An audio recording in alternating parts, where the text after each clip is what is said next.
अस्सलामु अलैकुम रहमतुल्लाहि व बरकातहू।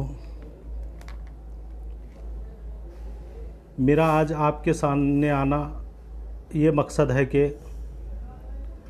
पिछले 4 महीने से कई दफ़ा मैं सेडम की वक्फ प्रॉपर्टी के ताल्लुक़ से इशू उठाया और वहाँ के सेडम के कई लोगों को मुखातिब भी हुआ मैं।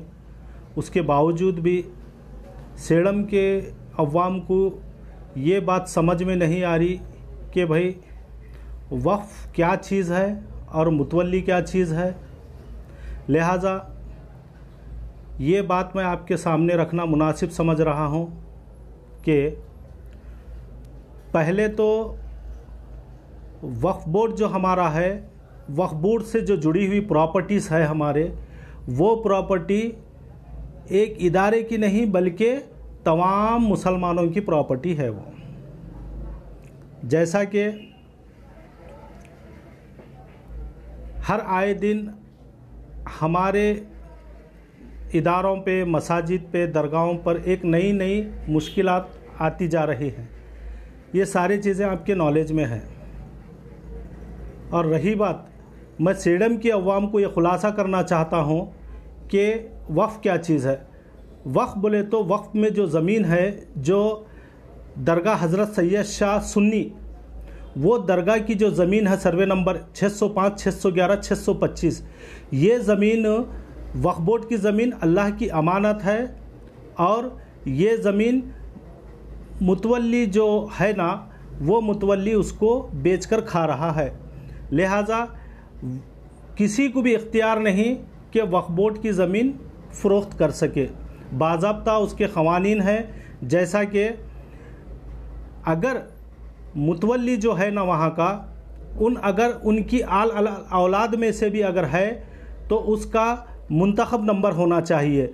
मुंतखब नंबर में कॉलम नंबर 9 में ओनरशिप होना चाहिए, नाम होना चाहिए उसका। उसके बावजूद भी उसको इख्तियार नहीं कि वो बेच सके। और रही बात मुतवल्ली की, मुतवल्ली के मीनिंग ये है, मुतवल्ली एक नौकर है जो वहाँ दरगाह की साफ़ सफाई करना, निगरानी करना, देखभाल करना, उसका काम इतना ही है। और रही बात, ये मुतवल्ली जो है बल्कि उसकी हिफाजत करने के बजाय उस ज़मीन को गबन कर रहा है। इसकी वजह क्या है?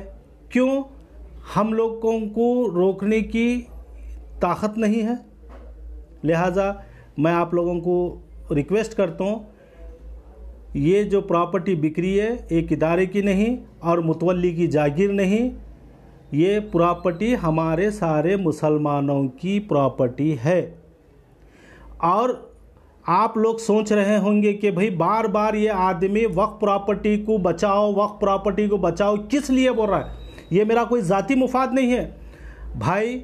आज जो हमारे हालात है, हमारे जो लड़कियां जो दूसरों के इदारों में जो तालीम हासिल करने जो जा रही हैं, वहाँ पर उनके साथ क्या सलूक किया जा रहा है। हर आए दिन हिजाब को लेकर एक नया इशू उठ रहा है और ऐसे कई इश्यूज़ हैं जो हमारे बच्चों को तालीम हासिल करने के लिए प्रॉब्लम हो रहे हैं। अगर ये जो वक्फ की प्रॉपर्टी है, हमारी प्रॉपर्टी पे अगर हमारे इदारे अगर रहेंगे, वहाँ पर हमारे कॉलेजेस रहेंगे, स्कूल्स रहेंगे, हमारे ख़ुद के हॉस्पिटल रहेंगे और मदरसे रहेंगे, तो इंशाअल्लाह हमारी बच्ची बाज़ाब्ता पर्दे में रहकर तालीम हासिल करेंगी। ये कब होता है? जब हमारी वक्फ प्रॉपर्टियों की हिफाजत हम कर को उसका सही तरीके से अगर इस्तेमाल करेंगे तो ये मुनासिब हो सकता है और कामयाब हो सकते हैं।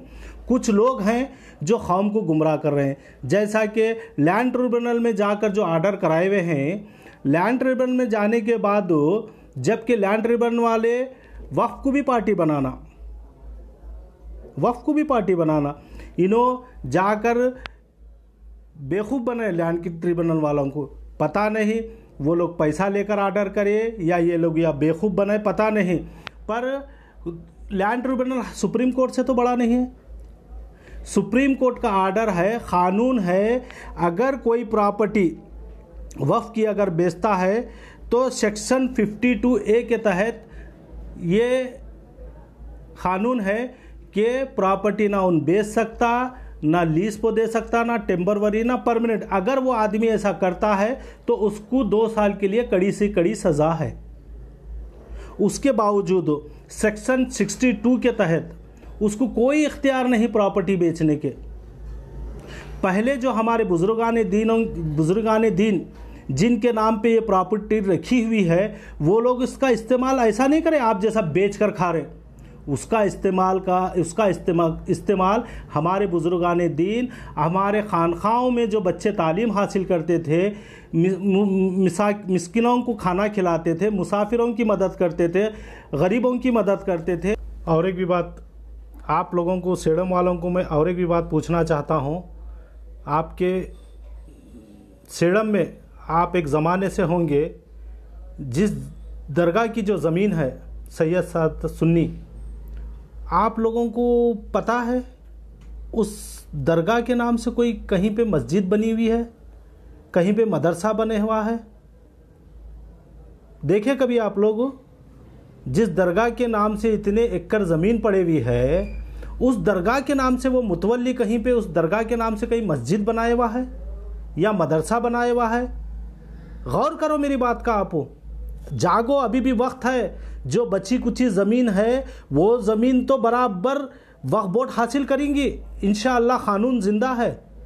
अब जो कब्ज़े हो चुके हैं उस पर भी कार्रवाई होंगी। आप थोड़ा बहुत उठ जाओ, थोड़ा जागो। आपके एक के जागने से इंशाअल्लाह हमारी कौम के हमारे बच्चों का मुस्तकबिल संवर जाएगा। हमारी ये प्रॉपर्टी को हमारे बच्चे अपना मुस्तकबिल बना लेंगे। मेरी यही रिक्वेस्ट है आपकी, मेरा कोई इसमें ज़ाती मुफाद नहीं है। एक बार आप उठकर आवाज़ दो। और जो लोग भी ज़मीनात ख़रीद रहे हैं, वहाँ पर जो लोग भी ख़रीद रहे हैं, मेरी बात गौर से सुनो। जो लोग ज़मीनात ख़रीद रहे हैं हमारे लोग, ज़रूरी नहीं है वो ज़मीनात उन्होंने हमेशा के लिए रख लें। कोई ज़मीन लेकर किसी और आदमी को बेचेंगा, वो आदमी ज़रूरी नहीं है कि भाई वो प्लाटान लेकर वहाँ पर अपना ख़ुद का मकान बनेगा। नहीं बनेगा, उन कुछ भी बना सकता है, फिर एक नया फितना उठेगा। गौर करो, मेरी बात को ज़रा जहन में रखो ये बात का। जो भी आदमी प्लाट ख़रीदेगा वहाँ पर ज़रूरी नहीं है उन वहाँ मकान बनेगा, बल्कि वो आदमी अगर ज़रूरत पड़ने पे वो किसी और को अगर बेचेगा तो उन अपने हिसाब से या मकान तो नहीं बनेगा। मेरा जहाँ तक ख्याल आज के हालात के हिसाब से हो सकता है वहाँ पे कुछ और ही बनेगा, वहाँ पे हालात बिगड़ जाएंगे। अब ये आपके हाथ में है, इसको हम आवाज़ उठाना है या खामोश बैठना है। मेरा जो फ़र्ज़ बनता था बाहैसियत एक मुसलमान, मैं आपके सामने ये मैसेज पहुंचा चुका हूं। मेरी जितनी ताकत थी वो लगा चुका हूं, वहां पर आकर वक्त से भी और पैसे से भी। इंशाअल्लाह मैं हार मानने वाला नहीं हूं। मैं ख़ुद कोर्ट को जाऊंगा और आगे मैं बराबर कार्रवाई करूंगा। मैं ज़मीन को जहाँ तक हो सके वहाँ तक हमारे मुसलमानों की इस्तेमाल में आने के काबिल बनाने की कोशिश करेंगे। इंशाअल्लाह अल्लाह हमको कामयाब करेगा। बिस्मिल्लाहिर्रहमानिर्रहीम। हज़रात, मैं आज एक वक्फ प्रॉपर्टी जो सेडम तालुक़े से मुताल्लिक़ है, जिसका सर्वे नंबर 611, 605, 625 है, दरगाह हज़रत सैयद सादात सुन्नी सेडम से मुताल्लिक़ वक्फ जायदाद है। इस जायदाद को आए दिन लोग नाजायज़ कब्ज़ा करके फ़रोख्त करने का सिलसिला जारी रखे हुए हैं। इस खुसूस में हमारी वक्फ जायदादें बचाव की जो टीम है, एक बड़ी टीम काम कर रही है। तो जो गुलबर्गा के इजराई ऑफिसर और स्टेट वक्फ बोर्ड डिप्टी कमिश्नर गुलबर्गा के यहाँ नुमाइंदगियाँ हो चुकी हैं। इंशाल्लाह कार्रवाइयाँ जारी हैं और इस जायदाद को बचाकर इस जायदाद से मुसलमानों को जो फ़ायदा पहुँचना चाहिए, ये जायदाद मुसलमानों के फ़ायदा और इस्तेफादा के लिए है, ना कि किसी के ज़ाती तसर्रुफ़ के लिए। इसमें मुतवल्लियों और दीगर ज़िम्मेदार हज़रात की लापरवाही और कोताही से जायदादें ज़ाया हो रही हैं। इस खुसूस में हमारी जिद्दोजहद एक हमारी टीम काम कर रही है वक्फ जायदादों को बचाने के लिए। इसका अहम मकसद ये है कि इस जायदादों के इस्तेमाल से तालीमी इदारे, दवाखाने, मसाजिद, मदारिस कायम हों और इसका फ़ायदा पूरी कौम को पहुँचे। इसी मकसद के तहत ये मूवमेंट चलाया जा रहा है। आज सेडम में मुख्तलिफ मसाजिद में हमारे ग्रुप की जानिब से पम्फलेट तकसीम किए गए, अपील की गई है कि वक्फ के क़वानीन से हम वाकिफ़ हों और वक्फ कानून के तहत जो काम करना है जायदादों के लिए वो हम काम करें, यही हम सबकी जिम्मेदारी है। इस तरह मैं गुलबर्गा में दीगर लोगों से भी वक्फ जायदादों से मुतालिक मालूमात हासिल करने और इसका इस्तेफादा और इसका नाजायज़ इस्तेमाल करने वालों के खिलाफ सब उठ खड़े हों, अपनी आवाज़ को बुलंद करें, ये अपील करते हैं।